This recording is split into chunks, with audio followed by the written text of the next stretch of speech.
Why is this area important? Look, it's often considered the food bowl of Australia, or certainly of Queensland. It's the richest agricultural land you'll find anywhere. You know, some say in the entire world, irrespective of where you want to put it, it's a very vital part of our agricultural and food security. It can't be put at risk by anything. Whether that's even economic mismanagement. If it's economic mismanagement that's impacting upon farmers and impacting on their capacity to produce and to make a livelihood for themselves, that's as damaging as it can be for coal seam gas. So when you put all these things together, you realise that our agricultural sector is really struggling. We can't afford that. We need to be able to sustain ourselves. We need to be able to feed ourselves. And unless we value our agricultural sector more than we seem to be doing, or more than government seems to be doing at the moment, then we're going to lose it. And we'll be importing food from overseas. A country like Australia importing food, outrageous. Okay. How about issues like water and just the quality of the air and health issues, all those sort of things? Do they come into play in your view? Look, absolutely. I'm a mental health nurse by profession. Yep. And one of the things you learn is Maslow's hierarchy of needs. And the very fundamental needs in that are biological needs, which is air, which is water, which Yep. is food. Those things are the most important. There's no point looking further up the hierarchy of needs if you haven't looked after those. So they're absolutely essential. And anything that endangers our water security and food security and our air needs to be considered. That needs to be taken care of first before we move further along. Aside from the impacts on people living in this area, what's the broader picture for the rest of the country in environmental terms, areas like water and so forth?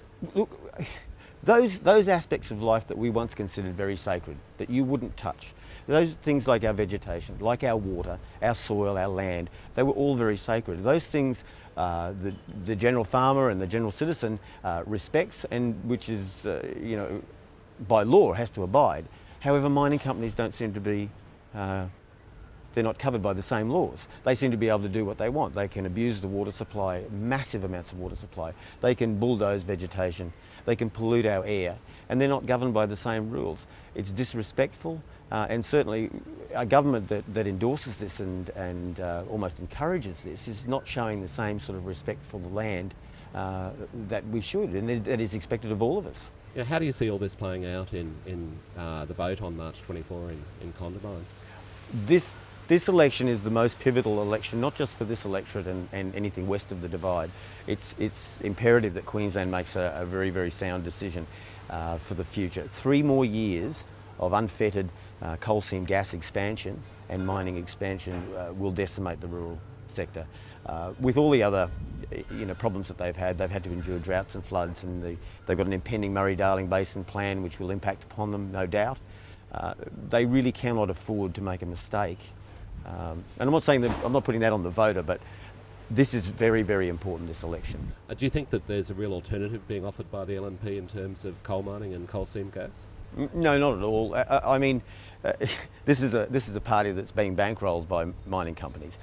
So it doesn't take Einstein to work out that mining companies who invest in a political party do expect a little bit of return for that.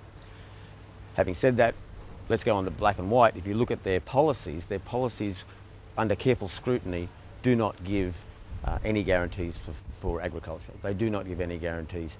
They do imply that mining will exist and that mining royalties are important, and they put a colourful slant on that so that it's seen that rural communities will benefit. They won't, but that's the slant that's put on it. So a careful examination of their policies will reveal that there's very little difference between the two. Well, I'm of the opinion that it's a very black and white issue, and I honestly believe that Darling Downs should actually be considered mining free. The whole of the Darling Downs? Declared mining free. Yep.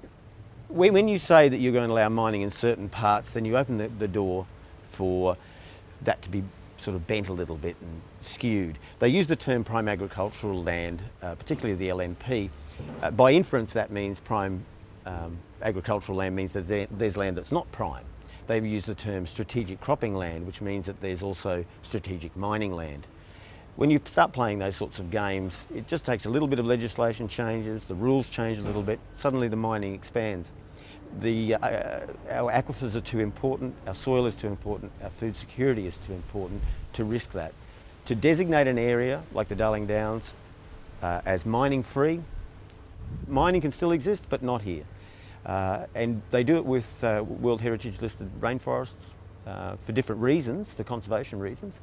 But I think we're getting to that stage where we have to employ those same methods with agricultural land. It is true that money will flow from mining, but there's no longevity in that. It's a quick boom hit. Bust, or? Basically it's a boom bust. And in that environment, of course, you've got to realise that it's the miners and the mining companies that have the money. Some businesses, I say, not all, will benefit perhaps in the short term. But around that community also exists teachers, nurses, we have farmers. They don't have the same money. So you have mining coming into a community, rents and property values go up. That's fine, the mining companies can afford that, miners can afford that, but not teachers, not nurses, and not your average person who's just trying to eke out an existence in a nice, comfortable community. It will drive people away. So communities will boom probably for a little while, perhaps, and I'm only saying perhaps, but ultimately they have the potential to die off completely. And it's these small communities that are the essence of Australia. We can't let that go. We can't let our rural communities, it's part of our culture, it's part of our life. The attitude of everything west of the divide doesn't matter. And that is true.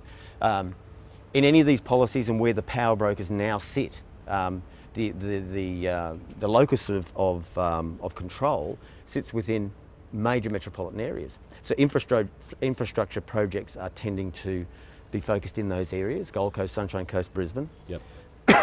And out anything west of the divide, and the range crossing is a perfect example. Until they accept the fact that there's something out here, they won't build a range crossing. You know, like that's part of the whole growth thing. Yeah. Decentralisation is the way to go. Pulling everything out of the rural areas is making it difficult for these places to have any self-determination. We all respect within our democracy and under the concept of democracy that we have a degree of self-determination. Yeah. Governments are taking that away from us. So it's a freedom and a right that we have within a democracy for self-determination. But when you centralise everything, and health is a good example of that, education, when you centralise everything and focus it in a metropolitan area and have people making decisions there, these areas don't grow. They're hamstrung by people who don't understand the environment. We need to get that away. We need to start the devolution of power back to the communities. We cannot let it go on any longer. We sit and we debate constantly about these issues, and the longer we debate, those with vested interests, they like that. There's no problem with that, because during this debate, there's no cessation of expansion. You know, the Katters Australia Party calls for a 12-month moratorium. So stop. No new and proposed CSG mining in that time. Yep. Everything settled down, and then we examine the facts. What do we want to do? And the other thing is returning the right to the farmer to say no to a mining company. Those are two key elements of the policy of what we must do at the moment. If we allow this to go on and on, they will keep expanding, and by the time we make a decision, if it's the right decision in the end, it'll be too late. There are three things that are used by government, and we shouldn't be sucked into these. One is they'll use three techniques to get what they want: science, economics, and the law. Those are three things constantly. The politicisation of science has really muddied the waters. Mining-sponsored science will deliver the outcome, perhaps, that you're looking for. And we find a lot of people within this debate, be it positive or negative, you know, in the affirmative or negative, taking the same scientific route. I think it's not a waste of time, but it's we're playing their game. Ultimately, they will win. Now, if they don't win on the science, they'll go on the economics. It's good for your economy. You know, we need this. We're $85 billion in debt. How are we going to pay it unless we rape and pillage your land? So there are a lot of people that actually believe that.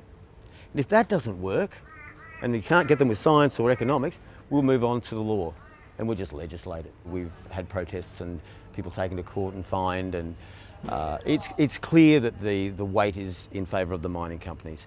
And this process that you have to go through, I don't know why farmers do it, because in the end, they can say no, no, no, but in the end, the mining company wins anyway.